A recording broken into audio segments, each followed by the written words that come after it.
Good morning. Good morning. Oh, it's nice to see you.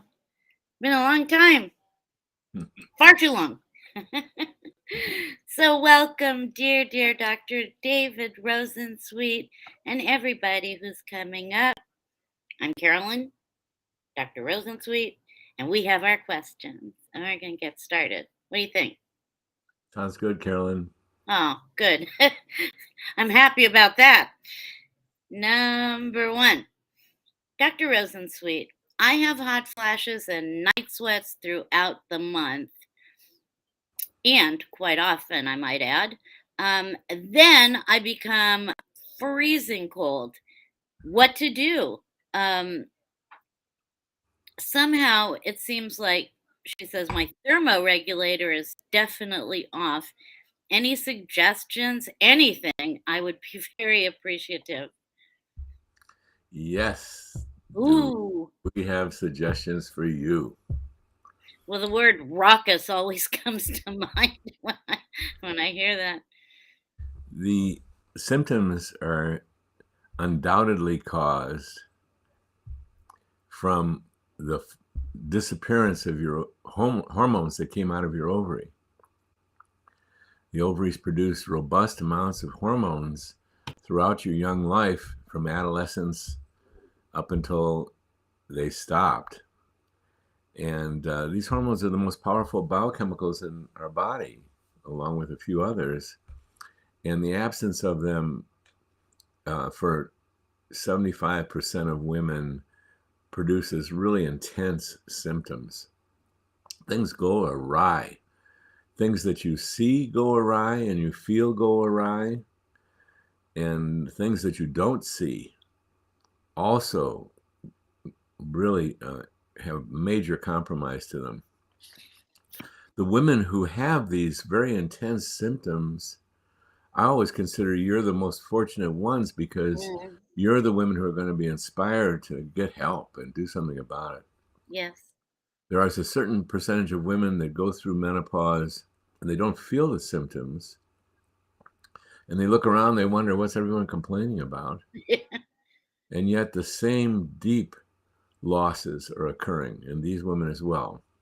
Loss of bones, loss of vagina, vaginal health, that is, loss of bladder function, loss of cognitive function.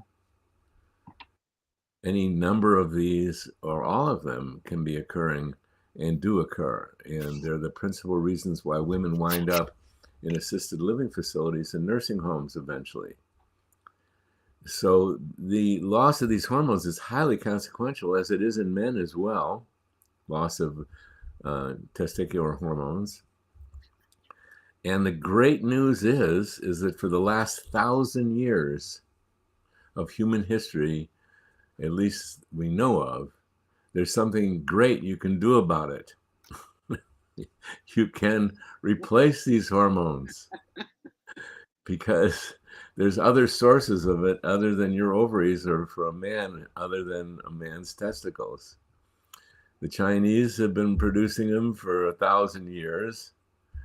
And in the United States and all over the planet, really, since the 1940s, through the pharmaceutical manufacturers came up with deriving female hormones from horse urine, Premarin, most popular and profitable drug of all times up into 2002.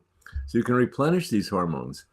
And ever since the 1980s, when Dr. Jonathan Wright and Jim Hernser independently suggested, let's get the same molecule. We know it's being produced out there. Let's see if we can get the same molecule that a woman's body produces, not rely on horses that have different estrogen configurations. Let's get the same molecule. And they did know what the sources were. That's why they proposed it. And they obtained pure, molecularly identical to what comes out of a woman's ovaries, hormones. And they started putting it up in creams and gels, the estrogen and testosterone. And so these have been available in very pure form since the 1980s. Because these are prepared by compounding pharmacists, and there's about 9,000 of them in the United States, you can highly individualize and customize the amount of each and the balance of each within each individual woman, which is very crucial to doing this the best that can be done. So there is a remedy to these crazy, wild temperature swings. And the remedy is, and this is your job, go shopping until you find a licensed healthcare provider that can prescribe these, that loves this, that went on to get some extra specialized training in how to treat women in menopause with compounded bioidentical hormones, and does this day in and day out. So they're gaining a lot of experience. They not only have the basic training, but they get a lot of experience. And then if you go shopping until you find one of these providers, and the other criteria is that you like them and you trust them, and you know they're that they're someone that you can work with and team with, because individualization is so important. You're going to be spending time together over the first 4 months, 6 months. Once you get it dialed in, it's a piece of cake. It'll last you for 10, 20, 30, 40 years. I just did a consult with a patient I've been seeing for 23 years, treating her. And we just did her 24-hour urine hormone test. And my God, it was still just really wonderful zones that she was getting simply by applying her topical organic oil hormones every day, as she's been doing for 23 years. Numbers are still great. So once you get it dialed in, it's a simple annual revisit just to see if any tweaking needs to be done. So the remedy to these wild hot flashes that are so disruptive, they're so well known. When it happens to you as an individual woman and you haven't had, it's not the talk of the town, you could wonder, what the heck's going wrong with my, and then you mentioned it, my hypothalamus, my pituitary. But it's nothing wrong with your hypothalamus and your pituitary. Your brain is fine, most likely. But your brain is sort of going wild. Can't we get these ovarian hormones back online? And when you get a moment of estrogen deficiency that your body really registers, it just goes wild and produces these hot flashes. Now, as best as I can interpret, why in the world would your body want to produce hot flashes that disruptive and in the middle of the night? How does that jive with nature? What sense does that make? Well, I think it makes perfect sense, because it's, as you just mentioned, Carolyn, it's raucous enough and wild enough that it's going to grab your attention. Yeah, it wakes you in the middle of the night via a jolt, and then you're like to the moon. It's horrible. And it's that very horribleness Right. that is part of, I'm making a guess about this. Don't quote me on this, Carolyn. I've got it written down right here. I'm making a guess that it's part of perfect design, that nature is trying to get your attention. Good point. And the attention what nature wants at this point is it wants you to ask the question, what in the heck is going on here? Now, the issue is it wants the right answer. It doesn't want, I've got to go in and turn the screws on my hypothalamus or my pituitary. Tried that. It didn't work. It's not the answer it wants. It wants the remedy called estrogen. Yeah. And it wants it to come in from the outside. And it's readily available. And again, it's going to come down to you going shopping until you find a healthcare provider that loves this stuff, knows this stuff.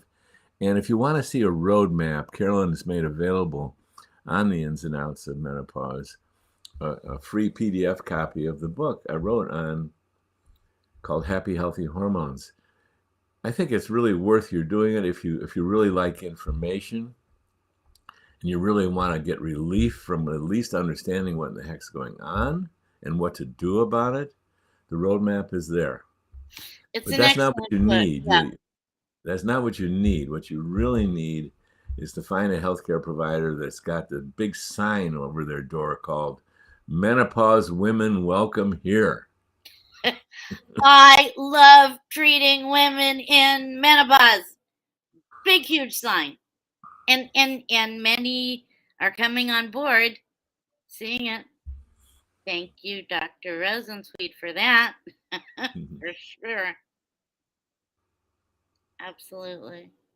Because I know you mentor and train many physicians and, naturopaths and anyway, on and on and on. And you're just amazing. And so I We're appreciate. training folks all over the United States and hello, Ottawa.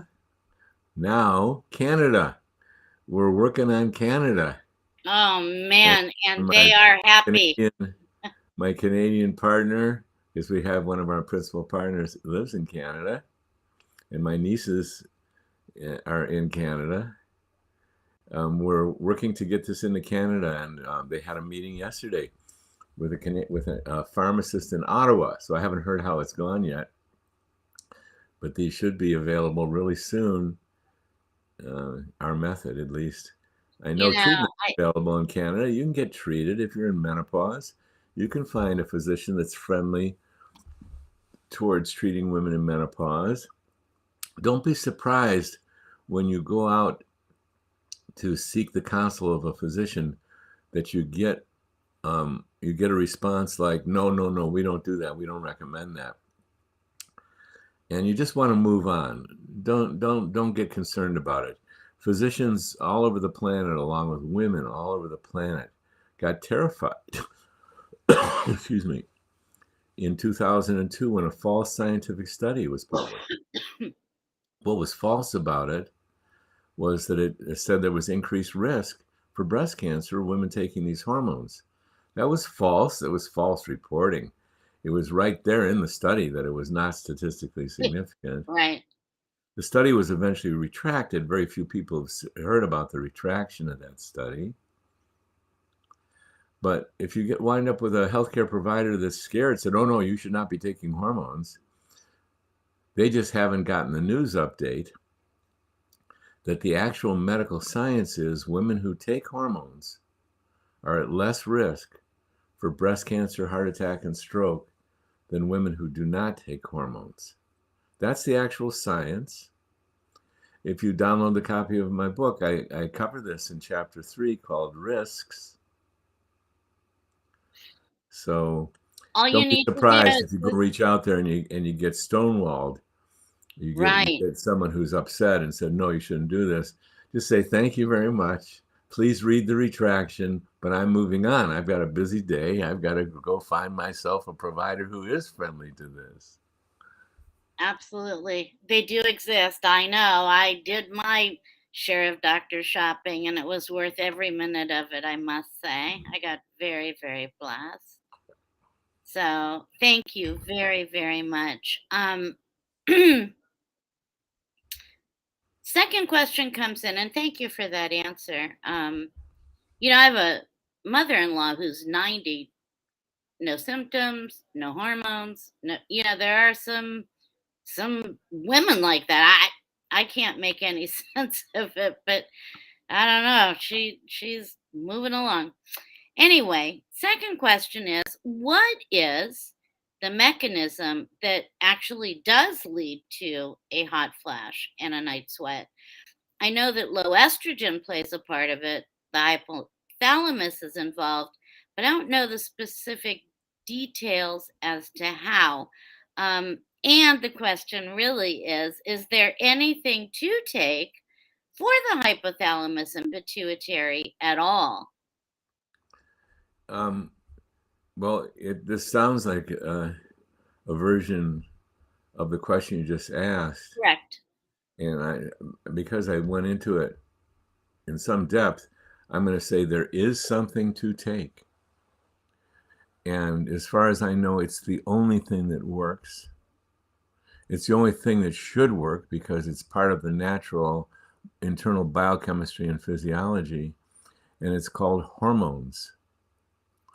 And what you really need and want is hormones that are prescribed by a healthcare provider that's licensed to do so. And for women, you want estrogens. I recommend the form called Biest. My book I really explain this. Mm-hmm. You also want progesterone.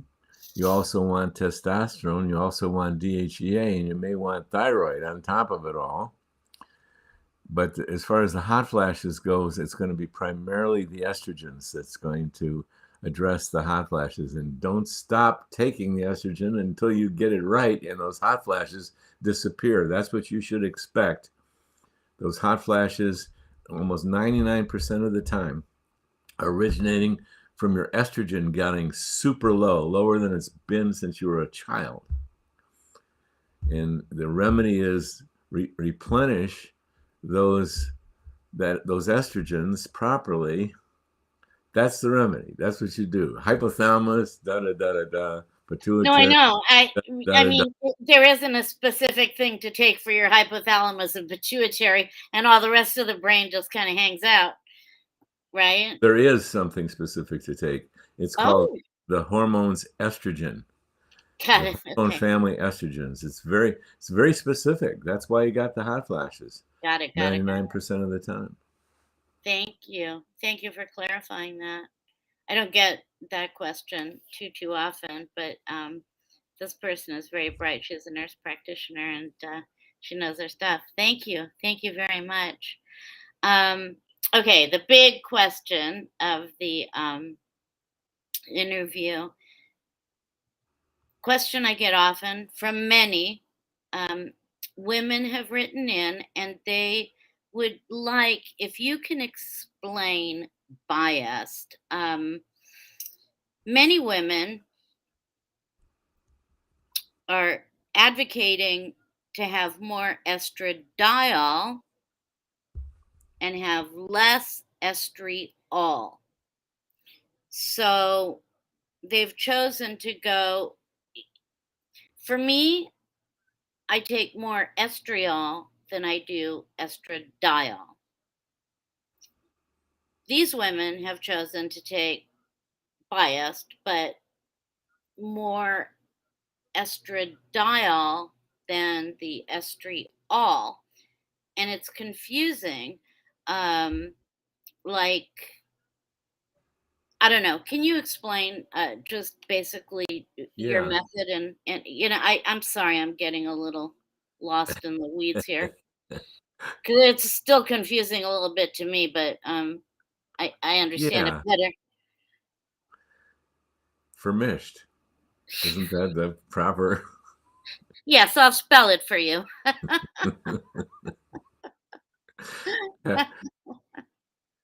um, of, when we think of the ovaries and we think of a young woman, we think of the ovaries putting out hormones. And then those who are really interested in the subject go for more details than just hormones. Right. And those who go for the more detail, and I explain this in great depth in the book, by the I way, know. those who go for that extra detail, what they learn is there's 4 hormones coming out of the ovary, and they all matter. They're all very strong, and they all really is important. And there's the estrogen family is coming out of the ovaries because there's not one estrogen. There's no hormone called estrogen. It's a family of hormones. And so the family of estrogens is one of the hormone groups that's coming out of that ovary. And so let me list 3 of the main estrogens because there's at least 3 of them that are hormonally active. That means when your ovary puts out one of these 3, it actually puts out all 3 of the 3. They have action. They do many, many, many functions that are so crucial. Well, one of the hormones that's put out is estradiol, abbreviated in shorthand E2, the letter E and the numeral 2, estradiol. And it is the most potent of the estrogens coming out of the ovary. Strong, potent. And a second estrogen that's coming out of the ovary is called estrone, otherwise abbreviated E1. And it has slightly different functions, but it's potent, but it's not quite as potent as estradiol. It's it's about 80% as potent as estradiol. Interestingly enough, there's more estrone than there is estradiol. There's over twice as much estrone as there is estradiol, just as far as amounts. So when we look at these three ovarian hormones, we think of two things: how much is put out and how potent is what's being put out. There's a third hormone, a third estrogen. Its name is estriol, estriol. Its abbreviation is E3. It's not as potent as estradiol in a young woman, for example. It's about 1/8 as potent as estradiol. However, estriol of the estrogens is the one that's produced in the greatest quantity. So when you add up the amount of estrone and estradiol, it turns out there's actually more estriol than there is the sum of those two other hormones. How do we know that? Well, in the late 1960s, maybe some of you remember the 1960s. I remember the 1960s. Oh, so do I. But we won't go there. No. And there was a researcher at the University of Nebraska. He was a cancer researcher, a medical doctor, Henry Lemon. He wanted to see how much of these hormones were actually in young, healthy women. He wanted to learn other things as well.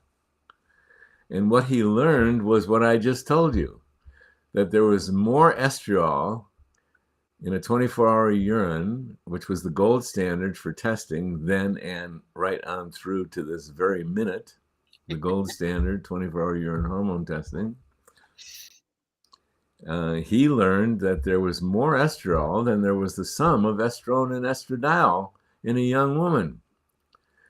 As a matter of fact, from the average, as far as how much was in a young, healthy woman, there was 1.3 on the average times as much estriol as there was the sum of estrone and estradiol. There was more estriol than estrone and estradiol. Estriol is less potent, but there was more of it. Interestingly enough, for a story that I won't go into, I was commissioned and funded to do a test about 7 years ago by a laboratory in the United States. And one of the things we wanted to do is get what's the modern day reference range for a healthy young woman. And I interviewed 600 young nursing students and college students. And out of those 600 women, 100 of them were regularly menstruating. That's pretty interesting factoid there, because we only wanted to test a woman who was regularly menstruating, and we came up with an average of 1.1. So 50 years later, after Dr. Lemon did his 24-hour urine hormone testing with GC mass spec as the technique, we repeated his study, really, and we came up with 1.1 times as much estriol as the sum of estrone and estradiol. My main point: God got us all that is, created women. One way to look at it. And women are created a certain way. And the doctor who originally brought bioidentical hormones into popular usage in the 1980s, Dr. Jonathan Wright, a pioneer and amazing human being, he thought, why in the world, if we're going to treat women in menopause, would we want to vary from what nature does? In fact, he coined the term, why don't we just copy nature, not try and reinvent a different thing than what nature was doing? And he had uncovered Dr. Lemon's work, and he started treating with estrogen and progesterone and testosterone and DHEA. But as far as estrogens go, he wanted to come up with an estrogen treatment plan that produced in a 24-hour urine the same thing that Dr. Lemon did. And in order to do that, he wound up needing to treat with only 2 of the 3 estrogens. Only 2 were needed. If he learned that if he would treat with estriol and estradiol, E3 and E2, all he had to do was treat with those 2, and he would produce 24-hour urine hormone testing patterns that replicated a young, healthy woman. And everything would work out so it looked like it copied nature. And what we learned, and he learned, was how much estriol should we put in there? Because we know what we're supposed to wind up with, but we don't know how much to start out with. Well, he knew there was more estriol than there was estradiol, so he started out with more estriol than estradiol. And it turns out for many women, the ratio of estriol to estradiol that will replicate what is in a young, healthy woman, that will copy nature, is you put in more estriol than you put in estradiol. And in fact, if you do it, like we start out every single woman with a formulation that has 80% estriol in it and 20% estradiol. We start out with something called biased, and the ratio we choose is 80% estriol and 20% estradiol. In most instances, that's going to produce in that woman, once she alleviates symptoms by dose discovering, it's going to produce a hormone pattern in a 24-hour urine hormone test that's going to replicate what she had when she was younger. It's going to copy nature. That's why we choose more estriol than we do estradiol. I've seen all kinds of different ratios that prescribers are prescribing, and here's the first thing I know. They're not testing these women. They're making a guess. I see 50-50 very commonly. I very rarely see something like 20% estriol, 80% estradiol. That's very rare.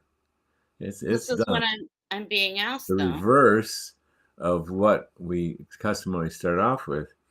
It's always mystified me where in the world people came up with these other ratios. And I'm certain that they're not doing 24-hour urine hormone testing or trying to replicate what's present in a young woman. We start every woman out on bias 30 milligrams per milliliter, 80-20, 80% estriol, 20% estradiol. But about a quarter of the time, once we look at their 24-hour urines, we might make a tweak to that ratio because there's a lot of moving parts and it gets very technical there. And I do start explaining this in the book. But the main thing is, if you're a woman and you want to get reasonably close to what the original creator's design is for women, you don't choose pure estradiol. In fact, you choose a combination of estriol and estradiol. And we recommend that you start out with 4 times as much estriol than you have estradiol.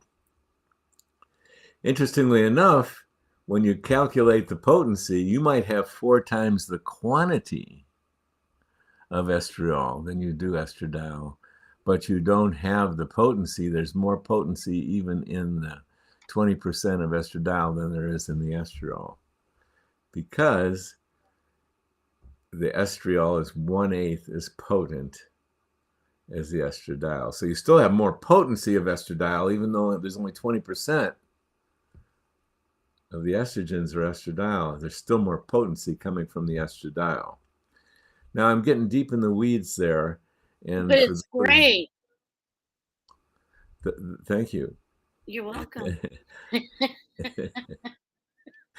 For those who actually take I do start to explain it in the book, and then for those who take our professional training, we go into great depth so you get really familiar with the numbers, because we want doctors to be really familiar with the numbers, and nurse practitioners and Yeah, it's imperative. PAs. We want you to be really familiar with the numbers so you know how strong the stuff you're giving to women. And we want you to be super familiar with 24-hour urine hormone tests so that you'll know that when all is said and done, and a woman says, I feel good, that actually her 24-hour urine hormone pattern puts her in something that's the optimal zone, not too much and not too little, of estrogen, testosterone, DHEA. Not too little, you don't want that. And symptom alleviation alone is not going to tell you if you have enough. There's 50% of women that we did in a study, of 51 women that I had tested, 51 women who said, I feel good. I figured this dose out. 50% of them did not have enough estrogen to protect their bones in their vagina. So symptom alleviation alone is not the final answer. You need the additional 24-hour urine hormone test, in which we define what's too little and what's too much, to make sure that you're protecting those bones in the vagina, bottom line. Right. And so a question did just come up. Is that 20% estradiol enough to maintain bone, heart, and brain health? And above, same person, I believe, says, because it's my understanding that E3 does not offer the same protection as E2. All righty then. I know that. You want to know more? I'm about to, Carolyn, you already know what's going to happen now. I do. I'll be sitting over there. Go ahead. No, for those who may be fantastic doctors, but these fantastic doctors have not studied hormones, there's this false rumor out there that estriol is present only in pregnancy. That is false. Yes, estriol numbers skyrocket during pregnancy, as does the rest of the hormones. They all get super high. But it's wrong information that estriol is only present in pregnancy. I just told you what's present in a young woman, let's say 20 to 29-year-old. I just told you what actually the science is. How much estrogen is present, how much estriol is present in a young woman, and the average is 1.3 times as much estriol as the sum of estrone and estradiol. So let me just reiterate that, because it's wrong scientifically that estriol is only a hormone of pregnancy. In fact, estriol is important for every single menstrual cycle. So let me tell you what happens during every single menstrual cycle. A woman has her period, and then the whole hormonal orchestration begins with great passion at once a month. I say it because this is astounding. If someone want to believe in the divine, study the female menstrual cycle. During the whole first half of the cycle, events take place that prepare the womb for the possible possible arrival of a fertilized egg. And life on Earth continues if that occurs. And nature is so astounding that if the fertilization doesn't occur, the whole process starts all over again. Instead of just having a womb that is prepared once and forever, it's refreshed every single month, a whole fresh. So you menstruate, you shed the uterine lining, which happens to have a lot of blood in it, so it looks like it's blood. It has a lot of other stuff in there too. And you begin the whole process all over again. The first part of a menstrual cycle, the first 14 days, the first 12 days really, the preparation is preparing the uterine lining for possible implantation. So there's a lot of new cells that are formed. It's a time of cell proliferation in which you get this rich and relatively thick lining to the uterus that's there ready to receive a fertilized egg. That's one thing that's going on every single menstrual cycle. But that's not all that's going on. In anticipation of perpetuating the human race, a woman also starts preparing for breastfeeding every single cycle. That's when the preparation for breastfeeding begins. Excuse me. So you not only are making new cells to line the uterus, line the womb to receive a possible fertilized egg, new cells, thick lining, beautiful. The breasts are also preparing with new cells, new breast glandular cells, once a month. In medical terms, it's called breast glandular cell proliferation. You get cell division of breast glandular cells to produce more cells. And women, many women that I've spoken to, they know this. They feel their breasts get fuller and fuller throughout a menstrual cycle. And if they don't get pregnant, they get smaller, somewhere along the line there. And the whole process begins over again. Shed the uterine lining, no matter how rich and how phenomenal it was to be capable of receiving the egg. It didn't receive the egg, gone. Menstruation. Breast glandular cells, a bunch of new cells. Breasts get fuller in preparation, the beginning of preparation for breastfeeding. If there's no pregnancy, gone. These cells disappear.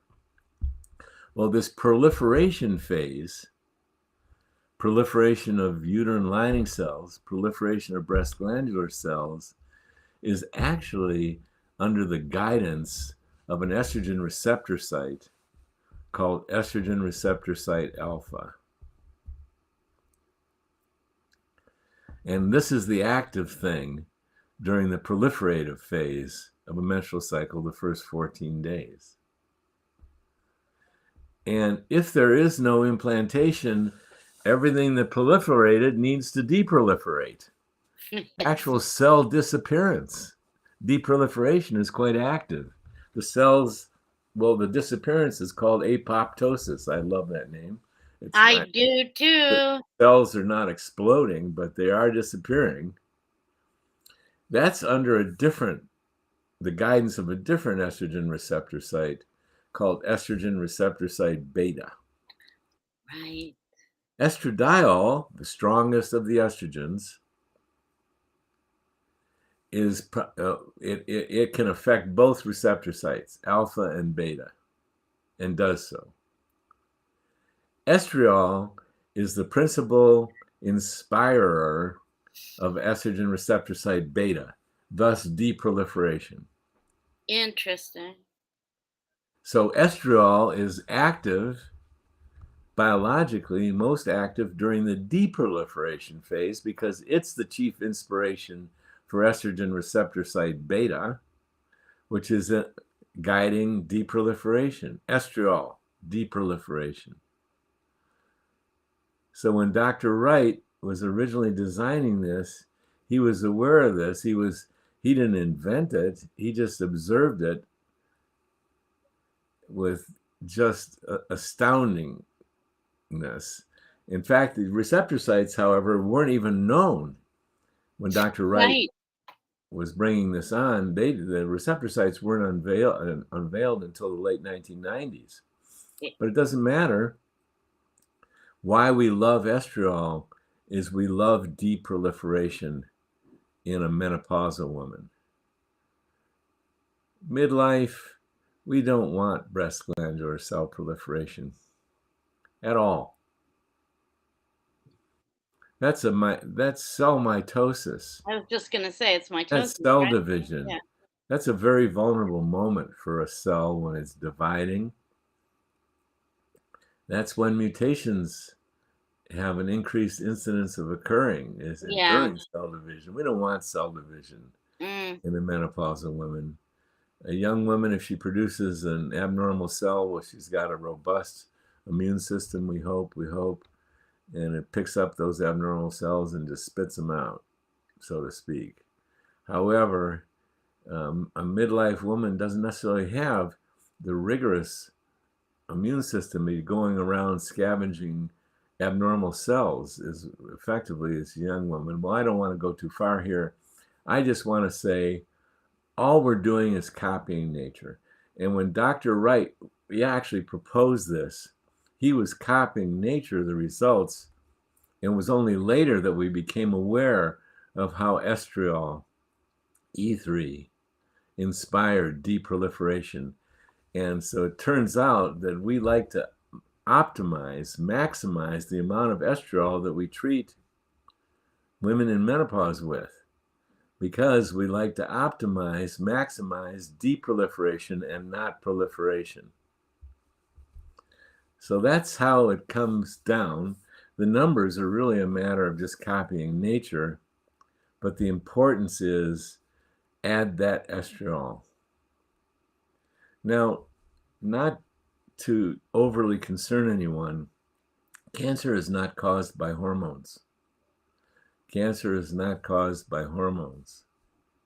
Cancer has causes. Thousands of adverse events throughout a lifetime of inappropriate nutrition or toxic exposure or too little or too much exercise, or the elephant in the room, a dysfunctional response to stress, that you activate too much fight or flight biochemistry rather than deal more successfully on an emotional level and mental level with the stress.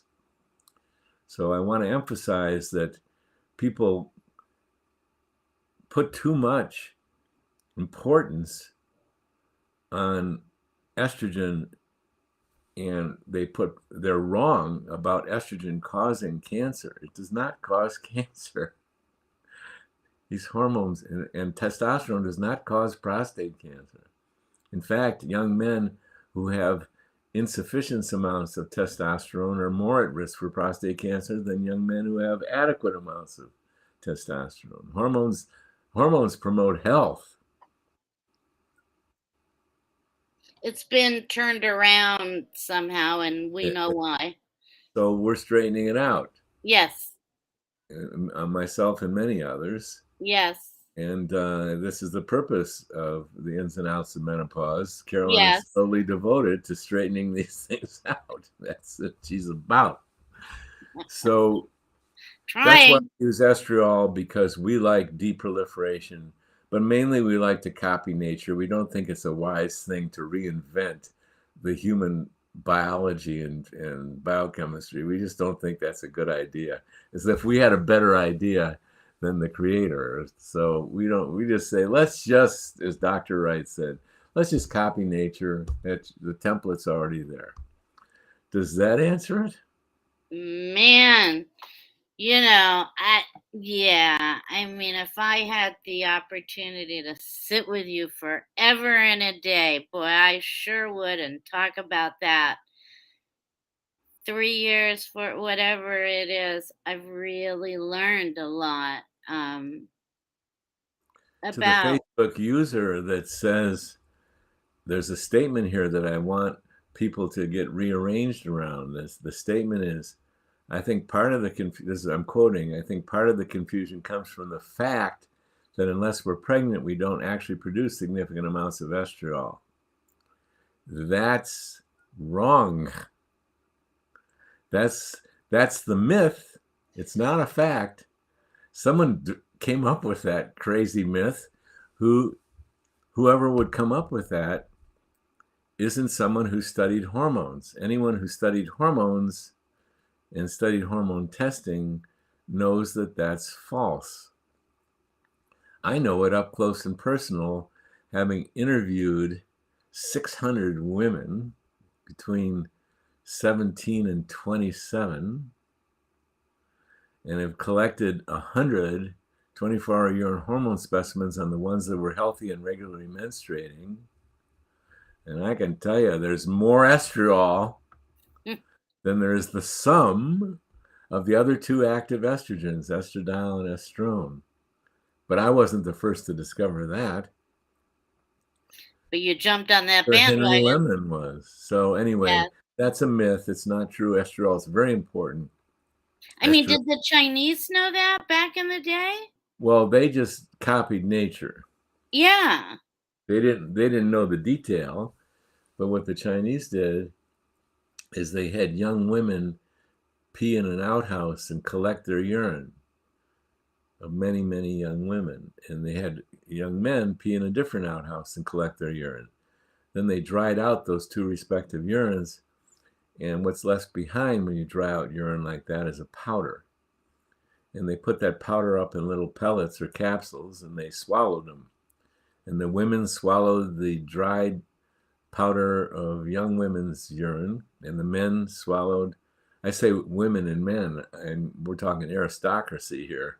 The rich people yes. are the ones who got the lucky ones. And they didn't know what they were doing, but they somehow had figured out that hormones show up in the urine. So why don't we just take the urine, or at least the dried powder from it? And the pharmaceutical industry copied that. They collected the urine of horses because they put out a lot of urine, and they chose pregnant horses, pregnant mares, because they put out a lot of urine, and they put out a tremendous more hormones when they're pregnant. And they dried that out and put it up into capsules, or into pills. So anyway, perhaps for today, that will be enough. Yeah, I would absolutely recommend, and it's so easy to get, Happy Healthy Hormones, written by our dear Dr. Rosensweet here. It's really so good. It explains so much. And of course, another book we talk of often, which is Estrogen Matters by Avram Blooming and Carol Tavris, which, yeah, is quite good too. But on the ins and outs of menopause page, just write me. I'll send you the link and read away. And I think you might read it more than once, as I have quite a few times. A very good book, and we thank you for that, Dr. Rosensweet. There's a question here.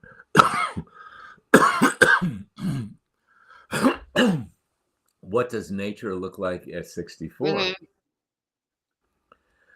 Well, at 64, 99% of all women have very, very super low levels of all ovarian hormones. The ovaries are no longer functioning. So there's almost zero. There's a little bit coming out of the adrenals, but there's almost zero of the 4 principal ovarian hormones. Now, is that natural? We don't know. I mean, for hundreds of thousands of years of the human existence, there was no such thing as menopause. Women didn't live beyond into something called menopause, and men passed away younger than women did. This living beyond childbearing years is a rather recent phenomenon, except for some exceptions. And it's there because of changes that took place in human life, called agriculture, and food, called food. Enough food, less than reptiles to deal with, fewer reptiles, and saber-toothed tigers to deal with, and also hygiene. have extended life enormously. That thing, yes. Food and hygiene. So, what, quote, nature looks like is no ovarian hormones to speak of at all. Certainly not enough to protect the bones, the mind, the vagina, memory, libido, all kinds of things. But yet, so often one might hear, no, no hormones, no hormones, no hormones. Well, You know, that's or let's not go there yet. And then here's a Facebook user saying, I understand we're trying to replicate the ratios found in young women, but not the absolute amounts. Correct. Because what we've learned through medical studies is it does not take youthful levels of ovarian hormones to do the critical things that these ovarian hormones do. It doesn't take youthful levels. For example, young women vary enormously as to how much estrogen they put out. Like some women, relatively speaking, may put out this much estrogen throughout a month.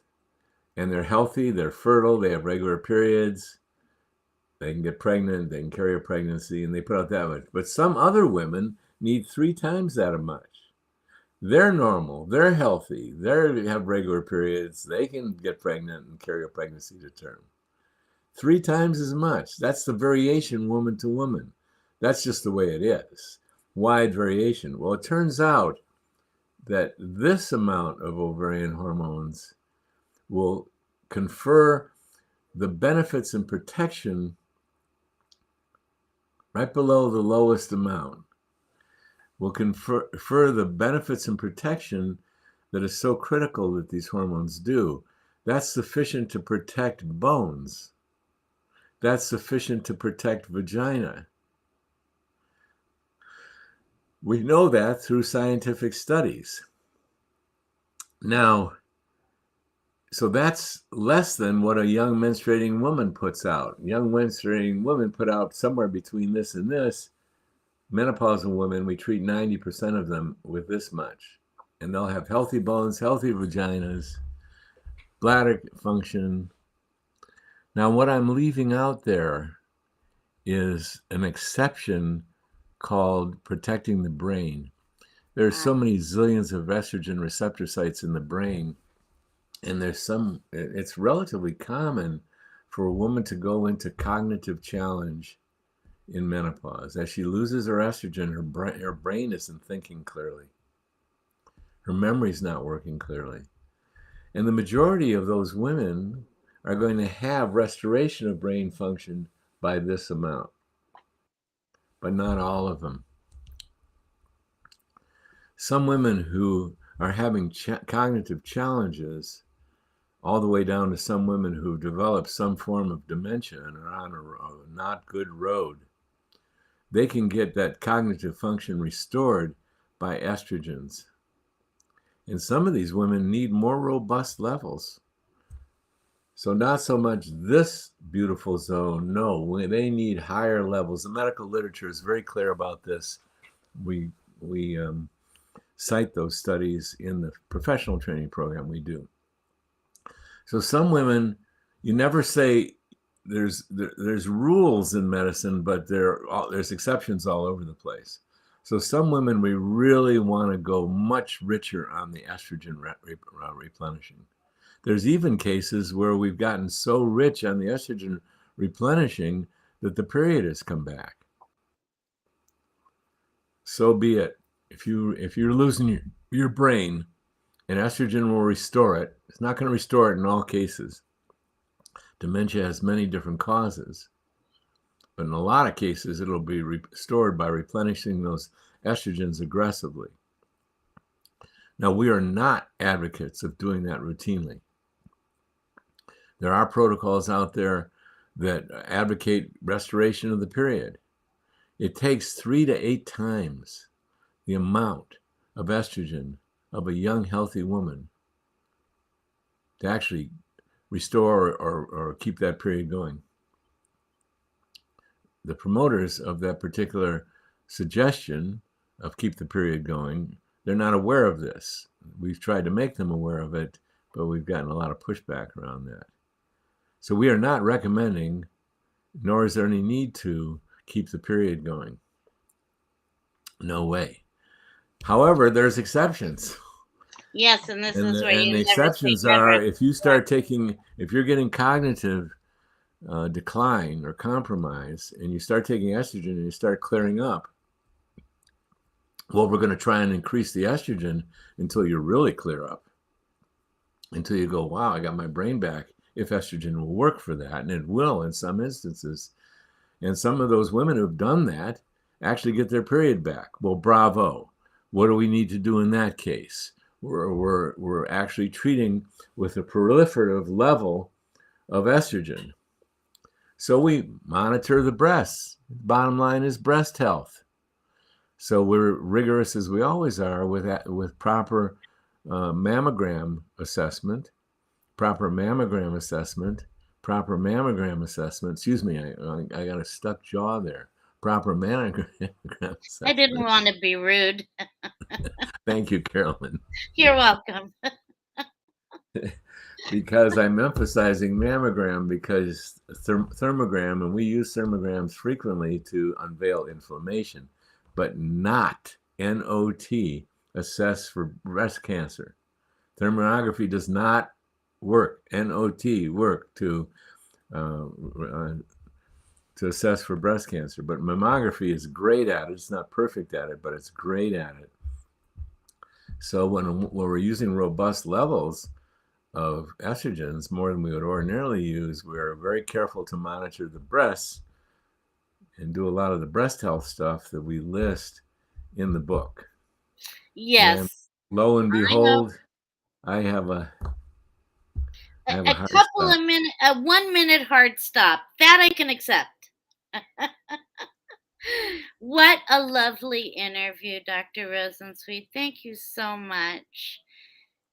I will prepare my questions for 2 weeks from now. Here we go. There we go. It is always so good to see you. Really.